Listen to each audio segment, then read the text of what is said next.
Good day and welcome to Big Bad Tech. I'm your instructor, Jim Pytel. Today's lecture is a series of illustrated examples detailing Ohm's law as applied to AC circuit analysis scenarios. Recall during the AC Ohm's law lecture, available at the Big Bad Tech channel, we introduced Ohm's law as applied to AC circuit analysis. Today's lecture is merely an extension of this topic by way of practical examples. Mastery of Ohm's law necessitates active participation on your part, and as such, I'm encouraging you to please pause the lecture when asked to do so and attempt these example problems on your own. If your answers do not match those illustrated, by all means, feel free to rewind the lecture and correct any mistakes you may have made. A word of advice before liftoff. In my experience, students struggling with introductory AC circuit analysis don't necessarily have a problem with Ohm's law per se, since it closely mimics our experience with Ohm's law with respect to DC circuit analysis, but rather struggle with synthesizing Ohm's law with all the prerequisite content detailing sine waves, complex number math, complex impedance calculation, and phasor representation. In short, if you showed up to this gunfight with a dull knife, prepare for a quick and bloody end. You simply must show up with a working knowledge of sine waves, complex number math, complex impedance calculation, and phasor representation. If you lack this understanding, go away and don't come back until you possess it. Rule number 1 of technical education is that if you fall behind, you will be left behind. Assuming you possess these qualifications, let us begin. We'll start slow and turn up the heat and intensity as we progress. Here's a batch of very basic Ohm's law manipulations necessitating minimal setup. Given the following information, solve for the desired property. You'll note voltage and current have already been expressed as phasor equivalents, and any complex impedance has already been calculated. Express all answers using proper engineering units in polar format. By all means, pause the lecture and try these on your own. If you're tracking, you should have obtained the following results. For our first example problem, we've been given a voltage of 24 volts at an angle of 0 degrees and an impedance of 120 ohms at an angle of positive 90 degrees and are being asked to solve for the resultant current. Given this impedance value is pointed entirely in the positive imaginary direction, we're most likely dealing with a pure inductor, and as such, we should expect our resultant current to lag voltage by a relative 90 degrees. Let's see if this is the case.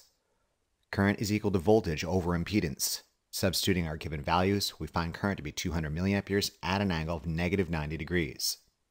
When illustrated on the phasor diagram, current does indeed appear lag voltage by 90 degrees as we anticipated. For our second example problem, we've been given a current of 400 milliamperes at an angle of 0 degrees and an impedance of 150 ohms at an angle of 0 degrees and are being asked to solve for voltage. Given this impedance value is pointed entirely in the real dimension, we're most likely dealing with a purely resistive element, and as such, we should expect our resultant voltage to be in phase with the current. Let's see if this is the case.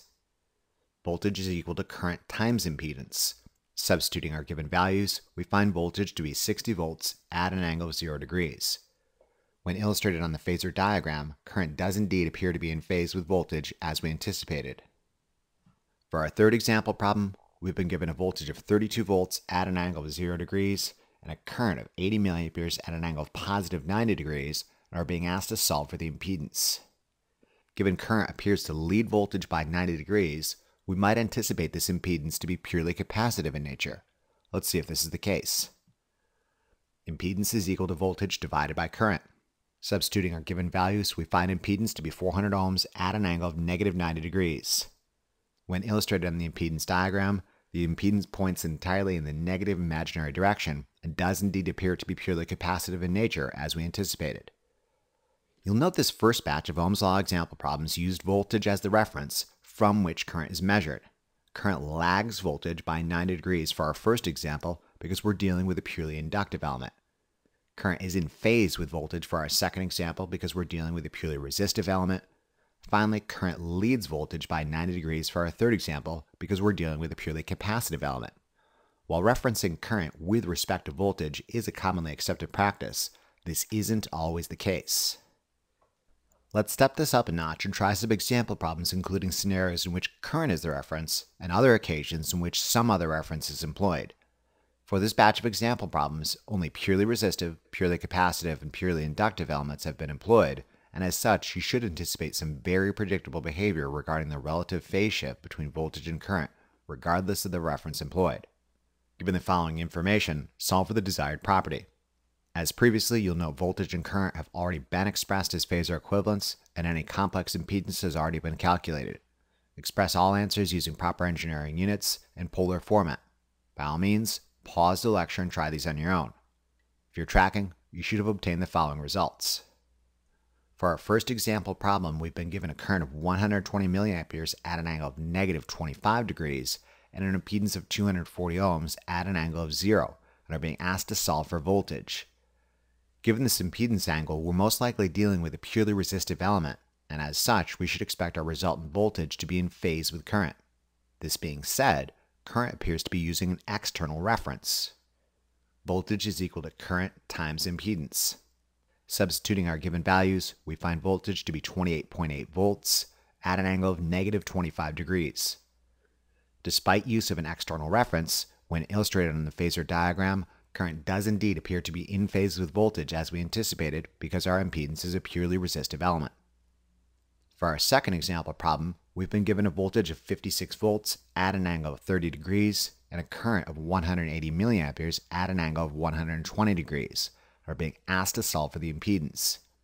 Despite use of an external reference, current appears to lead voltage by a relative 90 degrees. As such, we might anticipate this impedance to be purely capacitive in nature. Let's see if this is the case. Impedance is equal to voltage divided by current.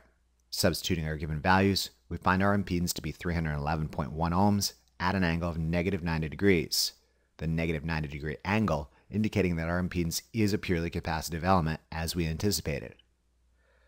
For our third example problem, we've been given a voltage of 80 volts at an angle of 90 degrees and an impedance of 400 ohms at an angle of 90 degrees and are being asked to solve for the current. Given this impedance value, we might anticipate it to be purely inductive in nature and for current to lag voltage. Let's see if this is the case. Current is equal to voltage over impedance. Substituting our given values, we find current to be 200 milliamperes at an angle of 0 degrees. When illustrated on the phasor diagram with current as a reference, it shows that voltage leads current by 90 degrees, which is simply another way of stating that current lags voltage by 90 degrees as we anticipated. You'll note this particular batch of Ohm's law example problems again use purely resistive, purely capacitive, and purely inductive elements, and as such, there was a degree of predictability regarding the relative phase shift between voltage and current, regardless of the reference employed. I hate to break it to you, but only very rarely will you ever find scenarios in which such mathematically perfect entities exist. Oftentimes, circuit analysis scenarios involve impedances containing a mixture of resistive, capacitive, and inductive natures. As such, let's step this up a notch and try another batch of example problems including scenarios employing multiple references in which impedances containing a mixture of resistive, capacitive, and inductive characteristics are employed. Regardless of the reference or the nature of impedance employed, you should still be able to predict the relative phase shift between voltage and current, with the understanding that current will proportionally lag voltage for impedances favoring the inductive end of the spectrum, and current will proportionally lead voltage for impedances favoring the capacitive end of the spectrum. Given the following information, solve for the desired property. As previously, you note voltage and current have already been expressed as phasor equivalents, and any complex impedance has already been calculated. Express all your answers using proper engineering units and polar format. By all means, pause the lecture and try this on your own. If you're tracking, you should have obtained the following results. For our first example problem, we've been given a voltage of 120 volts at an angle of 0 degrees and a current of 1.3 amperes at an angle of negative 30 degrees, and are being asked to solve for the impedance. It looks like current is lagging voltage by 30 degrees. As such, we might anticipate this impedance to be slightly inductive in nature. Let's see if this is the case. Impedance is equal to voltage divided by current. Substituting our given values, we find impedance to be 92.3 ohms at an angle of 30 degrees. The 30-degree angle indicating that our impedance is slightly inductive as we anticipated. For our second example problem, we've been given a voltage of 96 volts at an angle of 20 degrees and an impedance of 190 ohms at an angle of negative 35 degrees and are being asked to solve for the current. Given this impedance value, we might anticipate it to be slightly capacitive in nature and for current to lead voltage. This being said, voltage appears to be using an external reference. Current is equal to voltage over impedance. Substituting our given values, we find current to be 505.3 milliamperes at an angle of positive 55 degrees. When illustrated on the phasor diagram using an external reference, it does indeed show that current leads voltage by a relative 35 degrees. For our third example problem, we've been given a current of 86 milliamperes at an angle of negative 10 degrees and an impedance of 240 ohms at an angle of positive 50 degrees, and are being asked to solve for voltage. Given this impedance angle, we're most likely dealing with a slightly inductive element, and as such, we should expect our resultant voltage to lead our current.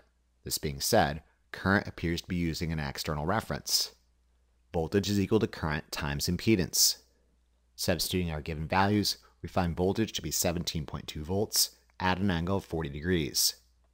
Despite use of an external reference, when illustrated on the phasor diagram, current does indeed appear to be lagging voltage as we anticipated due to the inductive nature of our impedance. Before moving on to the next set of example problems, let's pause to make an important observation. External references be damned. You'll note the relative phase shift between voltage and current is always the inverse of the impedance. For our first example, featuring an impedance with a positive 30-degree angle, current appears to lag voltage by a relative 30 degrees. This should be pretty obvious given voltage is our reference. For our second example problem, featuring an impedance with a negative 35-degree angle, current appears to lead voltage by a relative 35 degrees. Despite the external reference, this should also be pretty obvious. Finally, for our third example problem, featuring an impedance with a positive 50-degree angle, current appears to lag voltage by a relative 40 plus 10, or 50 degrees. Again, despite the external reference, this also should be pretty obvious. In summary, absolute references really don't matter, but rather relative phase shift is of prime importance. The impedance angle is a great way of checking your work to make sure your relative phase shift calculation is correct and vice versa. Moving on.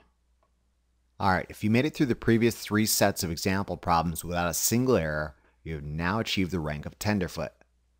Despite the game of add-on we played regarding references and impedances, you have to realize each Ohm's law manipulation thus far was a total setup because I gave you the phasor equivalent and complex impedance in advance. Not so this round. Let's step up our game with another set of example problems that necessitate a level of competency regarding both phasor representation and complex impedance calculation. Since these types of problems necessitate attention to detail, let's go through them one by one. For our first example problem, given the following plot of voltage and current, solve for the unknown impedance and determine the component level that satisfies this condition at the given frequency. By all means, pause the lecture and try this on your own. If you're tracking, you should have obtained the following results. We first need to establish some conditions ideal for the use of Ohm's law. There appears to be an 18 millisecond separation between the zero crossings going positive for both voltage and current. This is equivalent to a frequency of roughly 55.6 Hertz. Let's examine the voltage waveform first. It appears to have a peak value of 59.2 volts, which is equivalent to an effective or RMS value of roughly 41.9 volts. The voltage waveform appears to be shifted 2.5 milliseconds in advance of some previously agreed upon reference. This is equivalent to a positive 50-degree phase shift. The phasor equivalent of voltage is V equals 41.9 volts at an angle of positive 50 degrees. If we needed to, we could also write the time-varying expression of voltage as V of t equal to 59.2 volts times the sine of 360 times 55.6 times t plus 50 degrees. Which means of expressing voltage would you rather drag around with you all day? The slick and portable phasor equivalent or the heavy and awkward time-varying expression? The choice should be obvious. Now let's do the same thing for current. Current appears to have a peak value of 346 milliamperes, which is equivalent to an effective or RMS value of roughly 244.7 milliamperes. The current waveform appears to be shifted 2 milliseconds behind some previously agreed upon reference. This is equivalent to a negative 40-degree phase shift. The phasor equivalent of current is 244.7 milliamperes at an angle of negative 40 degrees. If we wanted to, we could also express a time-varying expression of current as I of t equals 346 milliamperes times the sine of 360 times 55.6 times t minus 40 degrees. In contrast to the busy confusion of the time-variant plot, The phasor diagram clearly shows V with an effective value of 41.9 volts pointed at 50 degrees and I with an effective value of 244.7 milliamperes pointed at negative 40 degrees. Using the phasor diagram, it is immediately evident that there is a 90-degree relative phase shift between them and can be said that current lags voltage by a relative 90 degrees. Given this observation, we're most likely dealing with a purely inductive element. Let's see if this is the case.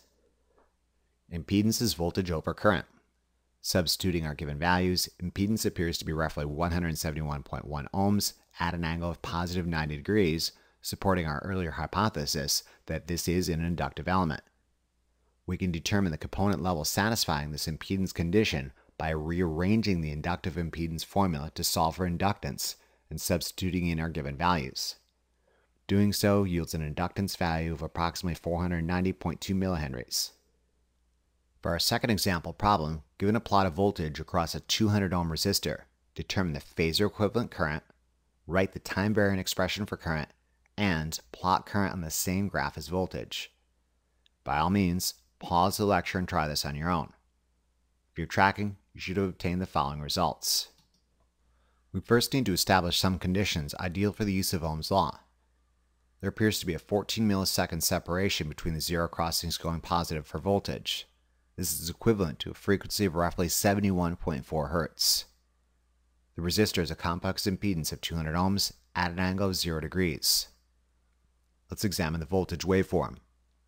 Voltage appears to have a peak value of 15.2 volts, which is equivalent to an effective or RMS value of roughly 10.7 volts. The voltage waveform appears to be shifted 2 milliseconds behind some previously agreed upon reference. This is equivalent to a negative 51.4 degree phase shift. The phasor equivalent of voltage is V equals 10.7 volts at an angle of negative 51.4 degrees. The time-varying expression of voltage would be equal to V of t equals 15.2 volts times the sine of 360 times 71.4 times t minus 51.4 degrees. Let's solve for current. Current equals voltage over impedance. Substituting our given values, we find the phasor equivalent of current to be 53.7 milliamperes at an angle of negative 51.4 degrees. This effective value is equivalent to a peak value of 76 milliamperes. The time-varying expression of current is I of t equals 76 milliamperes times the sine of 360 times 71.4 times t minus 51.4 degrees. Both the plot of voltage and current as a function of time and the phasor diagram show voltage and current to be in phase with one another due to the resistive nature of the impedance, despite the use of an external reference. For our third example problem, given a plot of current through a 15 microfarad capacitor, determine the phasor equivalent voltage, write the time-varying expression for voltage, and plot voltage as a function of time on the same graph as current. By all means, pause the lecture and try this on your own. If you're tracking, you should have obtained the following results. We first need to establish some conditions ideal for the use of Ohm's law. There appears to be a 20 millisecond separation between the zero crossings going positive for current. This is equivalent to a frequency of 50 Hertz. At 50 Hertz, a 15 microfarad capacitor would be an impedance of 212.2 ohms at an angle of negative 90 degrees. Let's examine the current waveform. It appears to have a peak value of 35 milliamperes, which is equivalent to an effective or RMS value of roughly 24.7 milliamperes. The current waveform appears to be shifted 4 milliseconds in advance of some previously agreed upon reference. This is equivalent to a positive 72 degree phase shift. The phasor equivalent of current is I equals 24.7 milliamperes at an angle of positive 72 degrees. The time-varying expression for current would be equal to I of t equals 35 milliamperes times the sine of 360 times 50 times t plus 72 degrees. Let's solve for voltage. Voltage equals current times impedance. Substituting our given values, we find voltage to be 5.3 volts at an angle of negative 18 degrees. This effective voltage value is equivalent to a voltage peak value of 7.4 volts. The time-varying expression of voltage is V of t equals 7.4 volts times the sine of 360 times 50 times t minus 18 degrees. A phase shift of negative 18 degrees is equivalent to a 1 millisecond shift behind our previously agreed upon reference. In contrast to the busy confusion of the time-variant plot, the phasor diagram clearly shows current leading voltage by a relative 90 degrees, as we would anticipate given the purely capacitive nature of this impedance. Alright, here's a challenge problem that may break you. Given the following plot of voltage and current as a function of time, solve for the unknown impedance and determine the components, note the plural, components, that satisfy this condition at the given frequency. In short, here's a box of pieces with no instructions, and I want you to build me a working machine. Good luck. You'll need it. By all means, pause the lecture and try this on your own. If you're tracking, you should have obtained the following results. We first need to establish some conditions ideal for the use of Ohm's law. There appears to be a 25 millisecond separation between the zero crossings going positive for both voltage and current. This is equivalent to a frequency of 40 Hertz. Let's examine the voltage waveform first. It appears to have a peak value of 77.8 volts, which is equivalent to an effective or RMS value of roughly 55 volts. The voltage waveform appears to be shifted 1 millisecond in advance of some previously agreed upon reference. This is equivalent to a positive 14.4 degree phase shift. The phasor equivalent of voltage is 55 volts at an angle of 14.4 degrees. If we needed to, we could write the time-variant expression of voltage as V of t equals 77.8 volts times the sine of 360 times 40 times t plus 14.4 degrees. Let's do the same for current.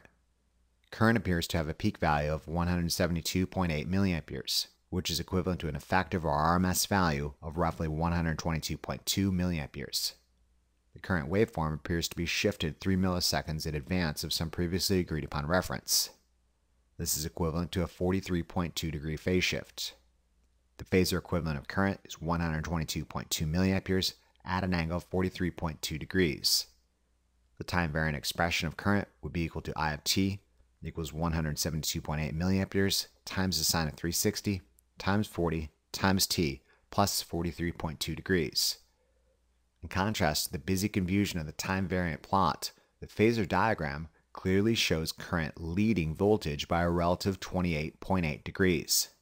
Given this observation, we're most likely dealing with a combined impedance that has both resistive and capacitive characteristics. Let's see if this is the case. Impedance is voltage over current. Substituting our given values, impedance appears to be roughly 450.2 ohms at an angle of negative 28.8 degrees. Given this impedance appears inside the fourth quadrant inside the impedance diagram, this supports our earlier hypothesis that this includes both resistive and capacitive elements. You note the impedance angle is the inverse of the relative phase shift between voltage and current. Is this a coincidence? No, it is not. The impedance angle is a great way of checking your work to make sure your relative phase shift calculation is correct, and vice versa. Thus far, you should have been able to arrive at these same values. The twist this challenge problem brings to the table is that this single impedance, represented as a magnitude and direction using polar format, must be resolved into its real and reactive components using rectangular format. Converted this impedance from polar format to rectangular format, we find it to be equivalent to 394.5 minus J 216.9. The real portion is the resistive element. A 394.5 ohm resistor should satisfy this condition. The imaginary portion is the reactive element. Given the negative imaginary value, we're clearly dealing with a capacitor. We can determine the component level satisfying this impedance condition by rearranging the capacitive impedance formula to solve for the capacitance and substituting in our given values. Doing so yields a capacitance value of roughly 18.3 microfarads. We can be certain that our unknown impedance is a 394.5 ohm resistor in series with an 18.3 microfarad capacitor at 40 Hertz. When we crack open the box, we are astonished to find that this is far from the truth, because the circuit in question contains a dizzying array of series, parallel, and series parallel paths composed of resistors, capacitors, inductors, and other unknown components, all hooked together with wires, jumpers, and duct tape. What's the deal? Has Ohm's law been proven wrong? Far from the truth. As we'll learn in later lectures on series, parallel, and series parallel AC circuits, larger, more complicated circuits can be simplified into a total impedance that most accurately and efficiently illustrates their true nature. Granted, this unknown circuit may be a hot mess of hundreds of components and thousands of wires, but given the relationship of current and voltage, it appears to behave exactly like a far simpler impedance consisting of a 394.5 ohm resistor in series with an 18.3 microfarad capacitor at 40 Hertz. Alright, let's end this lecture with a couple quick scenarios examining the practical application of Ohm's law.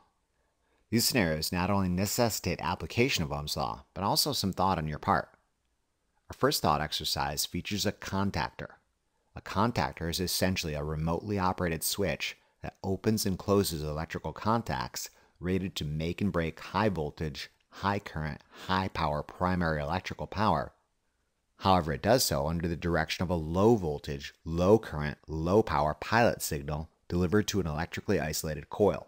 The coil, our topic of today's examination, is modeled as a resistor in series with an inductor. Let's say the resistive portion of the coil has a small constant value of, let's say, 10 ohms. The inductance of the coil, however, is dependent upon the position of a magnetically permeable plunger. Let's say in the initial de-energized state, the inductive portion of the coil is only 10 millihenries. However, when the plunger is pulled into the coil, it increases its inductance 150 times to 1.5 henries, simply because the magnetically permeable nature of the plunger supports the formation of a magnetic field within itself 150 times better than does free space. Let's say we're dealing with pilot level voltage that has an effective value of 120 volts and a frequency of 60 Hertz. My question to you is this: why does the coil burn out if the coil is energized by pilot voltage, but let's say a foreign obstruction, a piece of plastic, dirt, or a lizard, true story, prohibits the plunger from being pulled into the coil? By all means, pause the lecture and think about this. Everything you need is within your reach. If you're struggling, I recommend you employ Ohm's law for both conditions and compare the results. If you're tracking, you should have come to the following conclusion. Long story short, given constant voltage, a small impedance would beget high current. Sustained periods of high current destroys things. Allow me to demonstrate. Let's examine the ideal scenario first, one in which the coil is unobstructed and properly pulled into the coil as desired. In this scenario, the inductive portion of the coil represents an impedance of roughly 565.5 ohms at an angle of 90 degrees. Given the inductive portion is in series with a 10 ohm resistive portion, the coil in totality represents an impedance of 565.6 ohms at an angle of 89 degrees. Note the large impedance magnitude and note it's primarily inductive in nature. Ohm's law shows us that the current through the coil in this sealed-in state is anticipated to be roughly 212.2 milliamperes at an angle of negative 89 degrees. This would be our steady-state current draw for the ideal scenario in which the plunger is pulled inside the coil. Let's now examine a scenario in which the plunger travel is obstructed by an improperly parked lizard. In this scenario, the inductive portion of the coil represents an impedance of only 3.8 ohms at an angle of positive 90 degrees. Given this tiny inductive portion is in series with a 10 ohm resistive portion, the coil in totality now represents an impedance of only 10.7 ohms at an angle of 20.7 degrees. Note the small impedance magnitude and note it's only slightly inductive in nature. A majority of this impedance is the internal resistance of the coil. Ohm's law shows us that the current through the coil with a plunger in this blocked state is anticipated to be roughly 11.2 amps at an angle of negative 20.7 degrees. 11.2 amps. Can you now appreciate why this coil burns out if this block state is maintained for any length of time? In the ideal pulled-in scenario, steady-state current draw was only 212.2 milliamperes, a relative trickle in comparison to this veritable flood of 11.2 amps.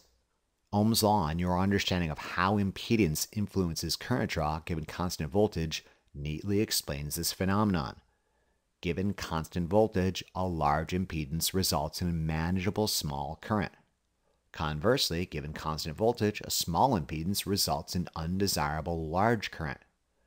The variable inductive portion of the coil is really the only thing that keeps current manageable. During regular operation of this contactor coil, one would expect a momentarily massive surge of current when it's initially energized. However, the moment the plunger is pulled into the coil, current stabilizes at the far more manageable steady-state current draw.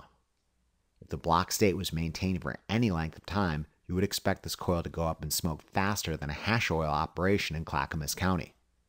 Moving on, let me ask this seemingly simple question and its surprising answer. Can you operate this coil, rated for 120 volts, 60 Hz AC, on 24 volts DC? Think about it. 24 volts DC is basically 1/5 the magnitude of our given AC voltage with an effective value of 120 volts. Will this coil burn up or function as intended? By all means, pause the lecture and think about this. At first glance, you might be tempted into thinking that using a signal with 1/5 the voltage magnitude might not cause the coil to burn up, but you'd be totally wrong. If the coil worked at all using 24 volts DC, it might do so for only a short time before burning up, the reason again being related to impedance. Realize there is a fundamental difference between the AC and DC nature of these two pilot level voltages. Recall that the inductive impedance of a coil is frequency dependent, whereas, barring some transient choking effects, the steady-state nature of an inductor to DC is effectively a short circuit. As previously demonstrated, when properly employed in scenarios making use of the rated 120 volts 60 Hz AC, this coil has an impedance of 565.6 ohms at an angle of 89 degrees, and Ohm's law shows us that it would draw roughly 212.2 milliamperes of current with a phase shift of negative 89 degrees. When exposed to DC voltage, however, the expanding magnetic field in the inductor does briefly choke the current. However, after the transient period has passed, the inductor ceases to influence the circuit at all, and the only opposition regulating current is the relatively small resistive portion. To DC voltage, this coil has a resistance of only 10 ohms, and Ohm's law shows us that it would draw 24 volts over 10 ohms, or 2.4 amps of current.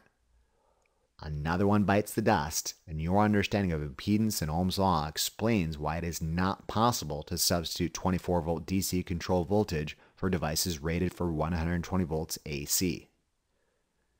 In keeping with this impedance theme I seem to have developed, consider yet another application of Ohm's law in the form of a motor drive. A motor drive is a solid-state power electronics device that can vary both the magnitude and frequency of AC voltage applied to a motor for purposes of controlling its rotational speed and torque. We'll examine motor drives in greater detail in much later lectures, but in summary, by varying excitation frequency, a motor drive directly controls the speed of the motor under direction. Increased frequency begets increased speed, and decreased frequency begets decreased speed. One common means of control employed by motor drives is known as volts per Hertz control, where as frequency is increased, voltage magnitude is also similarly increased. Let's assume one winding of the motor under direction can be modeled as a 110 ohm resistor in series with a 170 millihenry inductor. Additionally, let's assume this motor winding enters overload conditions if current is above 1.75 amps. This motor can be temporarily overloaded, but not for long. Assuming linear volts per Hertz control, let's say the motor drive provides 208 volts at 60 Hz, however, only provides 104 volts at 30 Hz. My question to you is why? Why does a motor drive provide reduced voltage magnitude at reduced frequency and increased voltage magnitude at increased frequency? By all means, pause the lecture and think about this. Again, volts per Hertz control is rooted in your understanding about the influence of impedance to Ohm's law. At low excitation frequencies, the inductive impedance is low, and as such, the motor drive provides reduced voltage magnitude to keep current under control. At higher excitation frequencies, the inductive impedance is proportionally higher, and the motor drive is free to apply a higher voltage magnitude without risk of high current. Allow me to demonstrate. At 30 Hz, the inductor represents an impedance of 32 ohms at an angle of 90 degrees. Taken in series with a 110 ohm resistor, The motor winding represents an impedance of 114.6 ohms at an angle of 16.2 degrees. When 104 volts is applied across this winding, Ohm's law demonstrates the current draw will be roughly 907.7 milliamperes at an angle of negative 16.2 degrees. Resultant current is below our overload threshold. At an increased excitation frequency of 60 Hertz, the inductor represents an impedance of 64.1 ohms at an angle of 90 degrees. Taken in series with a 110 ohm resistor, the motor winding represents an impedance of roughly 127.3 ohms at an angle of 30.2 degrees. When 208 volts is applied across this winding, Ohm's law demonstrates the current draw would be roughly 1.6 amps at an angle of negative 30.2 degrees. Again, resultant current is below the overload threshold. If this motor drive failed to regulate voltage at the same time it did frequency, Ohm's law demonstrates an application of 208 volts at 30 Hertz would result in a current draw of roughly 1.8 amps at an angle of negative 16.2 degrees. If this condition was maintained for any length of time, the motor would quickly enter overload conditions. In conclusion, Ohm's law demonstrates by providing a reduced voltage at reduced excitation frequencies, a motor drive making use of volts per hertz control keeps current draw manageable. You note I've taken some liberties with this example problem to keep it manageable for first-year students. As we'll later learn, the resistive portion of a real motor winding isn't necessarily constant, can be modeled as a variable quantity depending upon the conditions of power consumption. And second, this example fails to take into account counter-electromotive force, or CEMF, at different speed conditions. We'll examine repercussions of power consumption and CEMF and how they influence Ohm's law and resultant motor properties in later lectures. Until then, that's about it for Ohm's law examples. In conclusion, this lecture examined applications of AC Ohm's law by way of a series of illustrated example problems. If your self-assessment indicated you are qualified to march over the next hill in pursuit of a new challenge, by all means do so. However, if you struggle with any of these example problems, I am sincerely recommending you revisit and review any material that you may have missed, since these techniques form the fundamental basis for all remaining AC circuit analysis scenarios. In summary, imagine how well lab will go if you know what you're doing. Thank you very much for your attention and interest, and we'll see you again during the next lecture of our series. Remember to tell your Lazy Lab partner about this resource, and be sure to check out the Big Bad Tech channel for additional resources and updates.